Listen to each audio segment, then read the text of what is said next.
মধ্যপ্রাচ্যের চলমান যুদ্ধ পরিস্থিতির মধ্যেও ঈদকে কেন্দ্র করে রেমিটেন্স প্রবাহ বেড়েছে। চলতি মাসের ২ সপ্তাহেই $২২০ কোটি বেশি রেমিটেন্স পাঠিয়েছেন প্রবাসীরা। এ ধারা অব্যাহত থাকলে মার্চ শেষে তা $৩ বিলিয়ন ছাড়িয়ে যাবে বলে আশা করছেন বিশ্লেষকরা। তবে চলমান যুদ্ধ পরিস্থিতি দীর্ঘমেয়াদী হলে রেমিটেন্স ও রিজার্ভে নেতিবাচক প্রভাব পড়ার শঙ্কাও রয়েছে।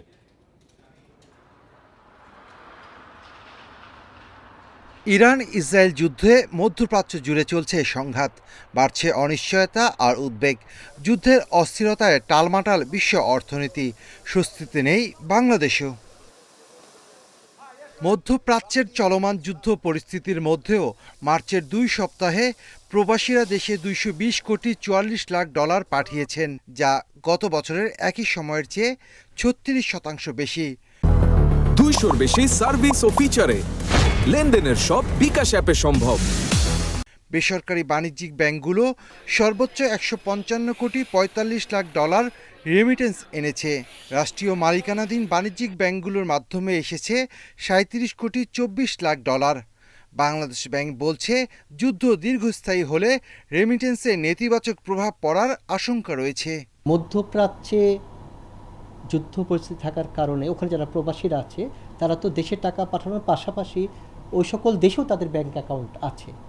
তারা কি কোনো প্রকার ভীতিকর অবস্থা অনুধাবন করে ওই ব্যাংকে তাদের যে সঞ্চিতি আছে সেটাও পাঠিয়ে দিচ্ছে কিনা, এটাও একটা অ্যানালাইসিস করার বিষয়। যদি সেই কারণে রেমিটেন্স প্রবাহ বৃদ্ধি পায়, এটা কোনো শুভ লক্ষণ হবে না। বিশ্লেষকরা বলছেন, মধ্যপ্রাচ্যে যুদ্ধ দীর্ঘমেয়াদী হলে অনেকের চাকরি হারানোর শঙ্কা রয়েছে। এতে শ্রমবাজারে অস্থিরতা দেখা দেওয়ার পাশাপাশি রেমিটেন্সে নেতিবাচক প্রভাব পড়তে পারে। প্রবাসী আয় বাড়াতে বিকল্প দেশে দক্ষ কর্মী পাঠানোর বিষয়ে জোর দেন তারা।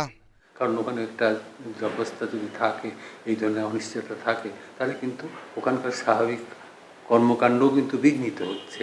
কাজেই তাদের আয় উপার্জনের উপরেও তার একটা প্রভাব পড়বে, যেটার প্রভাব আমাদের রিমিটেন্সের উপরেও পড়বে। প্রতি বছর যে বিপুল পরিমাণ রেমিটেন্স দেশে আসে, তার অর্ধেকই আসে মধ্যপ্রাচ্যের দেশগুলো থেকে।